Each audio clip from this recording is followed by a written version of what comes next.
Final Fantasy Brave Exvius, a game 7 years in the making, with its sequel, or prequel rather, War of the Visions, Final Fantasy Brave Exvius. Taking its inspiration in gameplay and mechanics from Final Fantasy Tactics and various other tactics role-playing games, is this gacha game still worth playing 3 years in the making?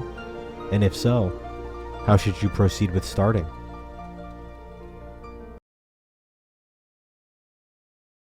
One thing to consider, as with many other gacha games, is that there are various rarities that are being involved and included when pulling units.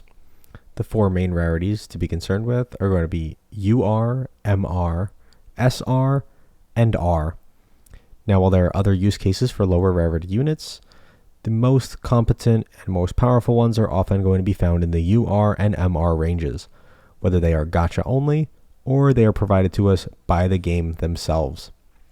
Don't be afraid to use free units, as there are plenty that can be utilized with a variety of utility, as will be demonstrated later on in the video.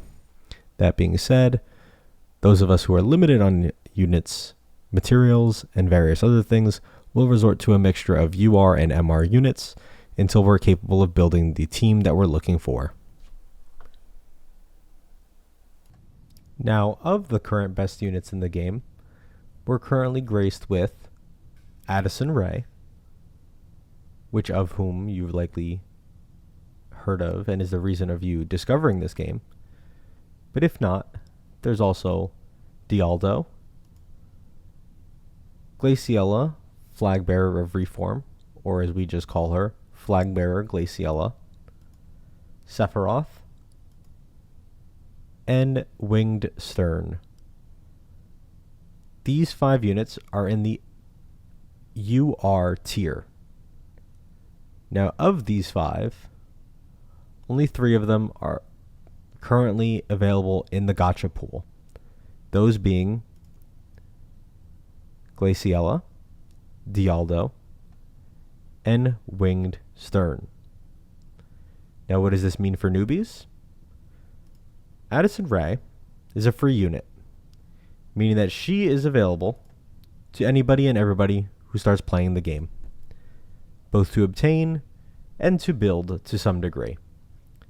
Most of her materials are free, most of her shards are free, and her vision card is very easy to grab and build, even as of right now.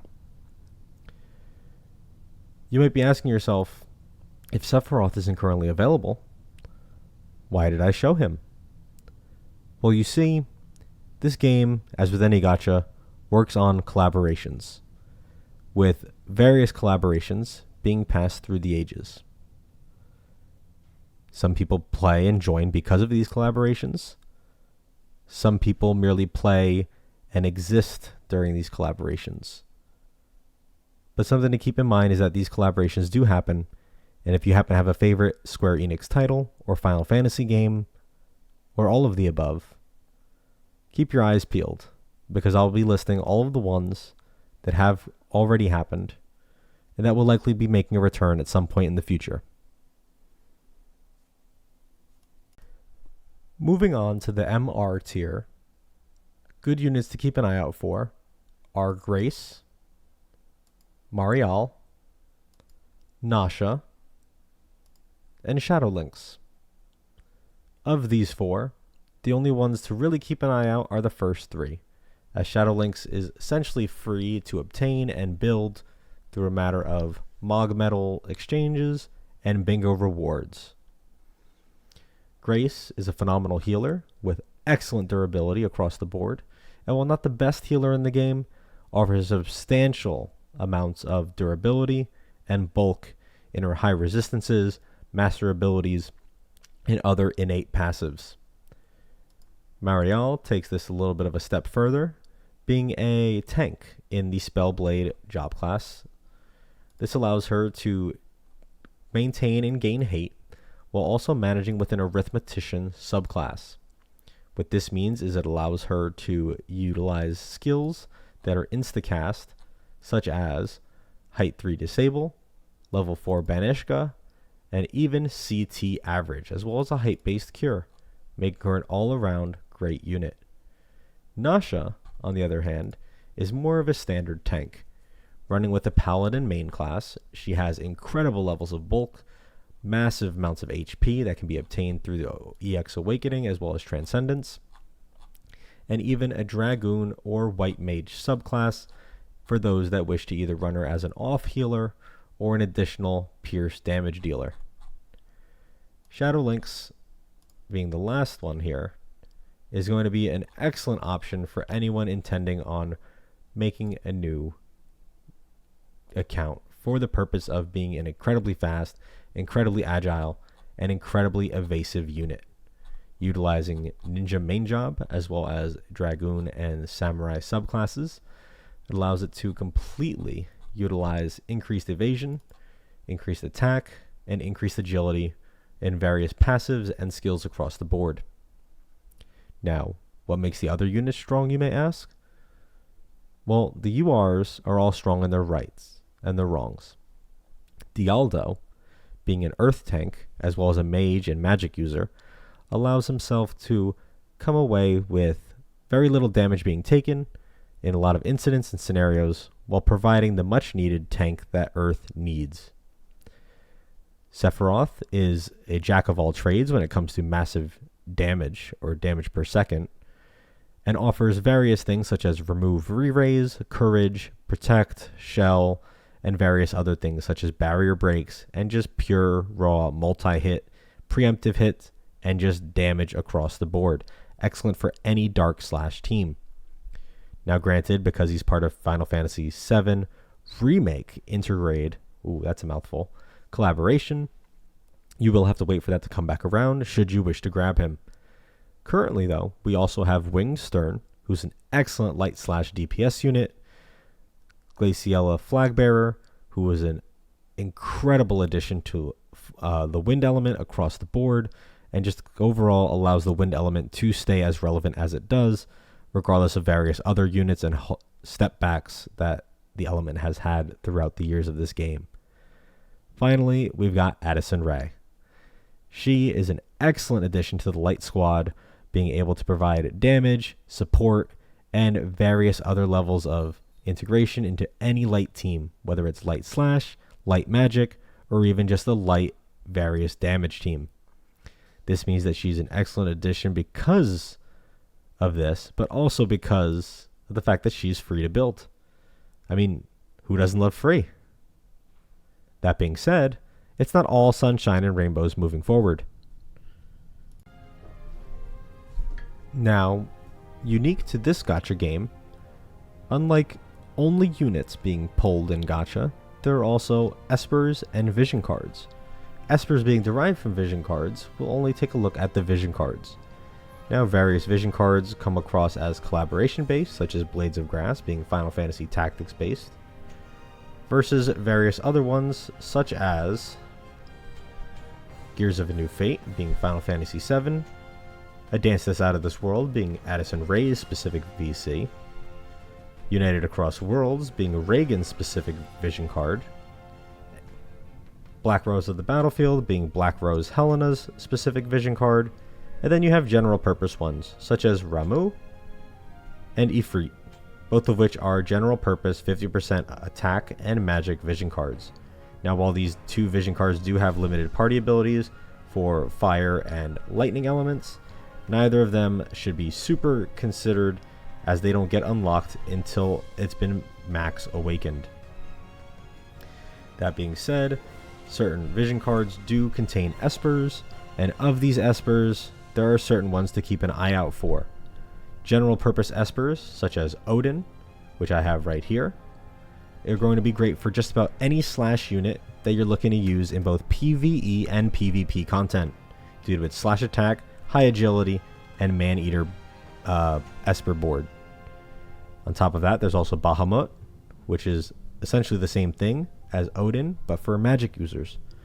On top of that, not shown here, are other espers that include things like Dark Odin, Dark Bahamut, Dark Coral, and then other ones that are even newer, such as Dark Golem, and other such ones like Dark Tetra.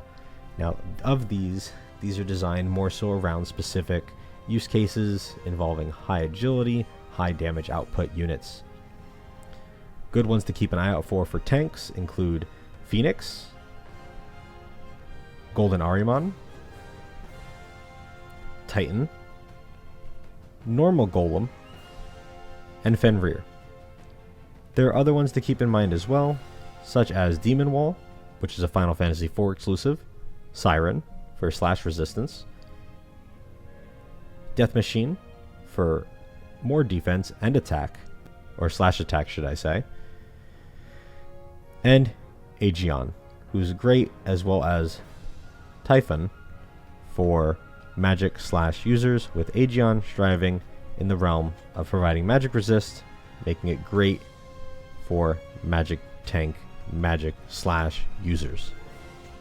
Wow, try saying that 5 times fast. Now, should you be taking the route of re-rolling, keep a couple things in mind. First thing to note is that there are bingo boards for various missions and units that you can pull. Some of these bingo boards pertain to challenge missions pertaining to specific elements that allow you to quickly build.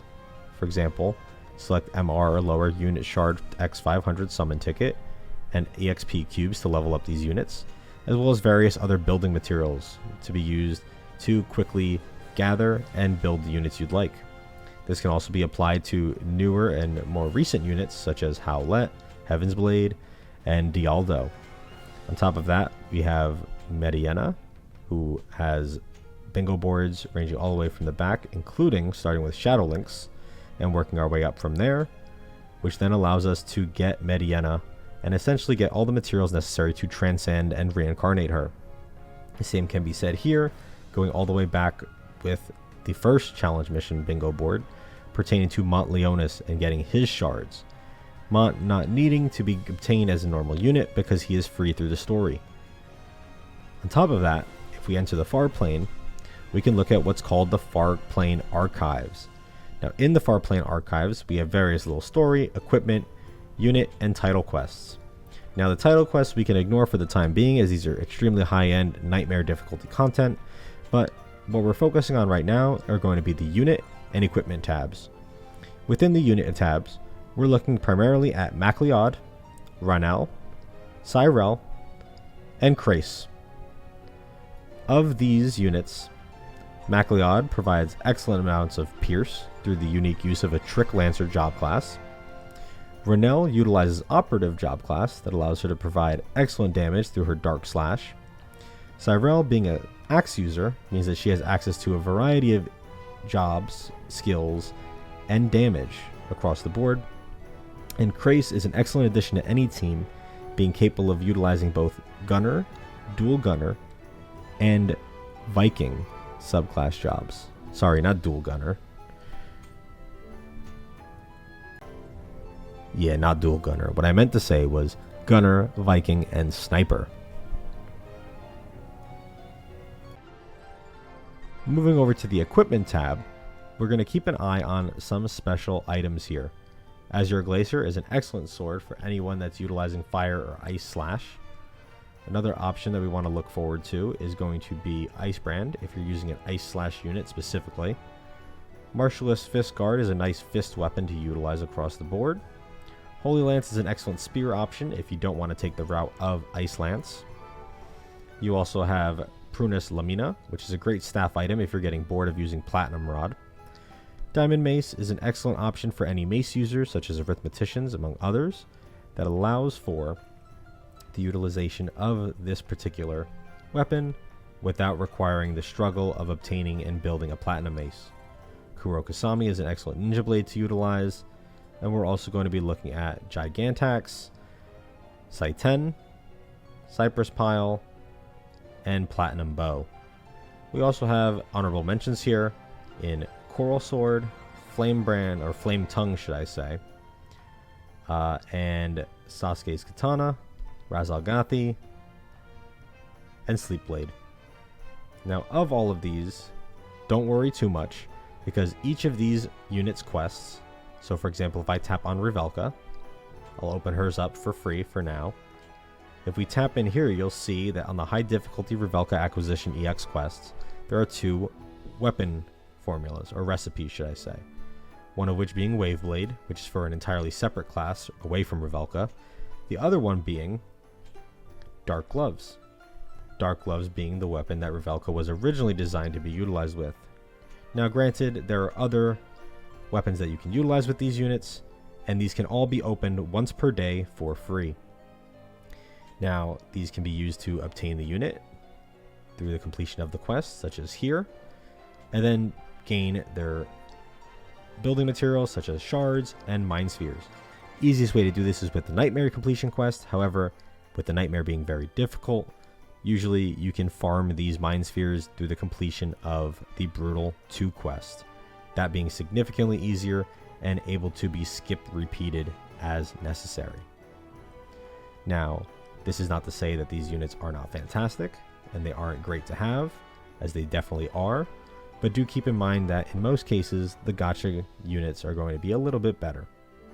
Some units to keep in mind, as I stated earlier, are going to be MacLeod and Renelle specifically, Krace being a great option if you're looking for a ranged unit and not interested in more magic damage from Revelka, especially since she shares the same type of damage that Addison Rae can provide. From there, we also have key quests that allow you to build up JP, so job points, Affinity and Resonance with Espers and other units, Magicite to allow you to build up quickly these Espers that you may pull or may not pull. Then we have various daily training missions that you will learn in and out throughout the course of the game. Now another unit I have not yet mentioned, name is Lucio. Reason why I have not mentioned Lucio is because he is excluded completely from the gacha. He is a unit that's completely free to obtain and to build on a UR scale, which is a bit unusual, especially for this game, but those quests can be found in the Void and Darkness and Warriors of the Crystals and other story quests. You'll see here that through the various levels of them, we gain various different materials, and if we move over to let me move that to here, you'll see that we have quests that pertain to obtaining his weapon, as well as the materials necessary to build his weapon. On top of that, we even get access to his mind spheres and a specific antler utilized to reincarnate and transcend him. Now this is going to allow us to take advantage of him exceptionally quickly, so long as you can properly complete these quests. And the main reason for this is because you may notice you can only complete one of these quests with him, meaning that it completely eliminates the need to worry about various other units, building teams, and gacha, taking most of the RNG out of the situation. Because of his master ability, providing excellent utility across the board to all allies, he is an excellent team member to have on any team. If we take a look here, you'll see all allies max HP plus 5%, all element attack plus 10, acquired job points plus 100%, and then he provides his own bonuses there. So that being said, what do you think? Thanks for tuning in, and hopefully you found this game as interesting as I did when I first started. Granted, things have come a long way for both better and worse, but I hope you'll find the time to give this game a chance. I want to give a huge shout out to everyone in the community, both for making websites, making guides, and various other information regarding the game, as well as providing constant feedback. I'll be sure to provide a ton of links down below in the comments, as well as in the description, for places you can join in, including where to download the game, where to join for gacha related news regarding the game, our official Discord server, or unofficial should I say, as well as various other websites to check things out, War of the Visions Calculator, and other resources. Thanks for tuning in, and again, like always, see you next time, and stay frosty.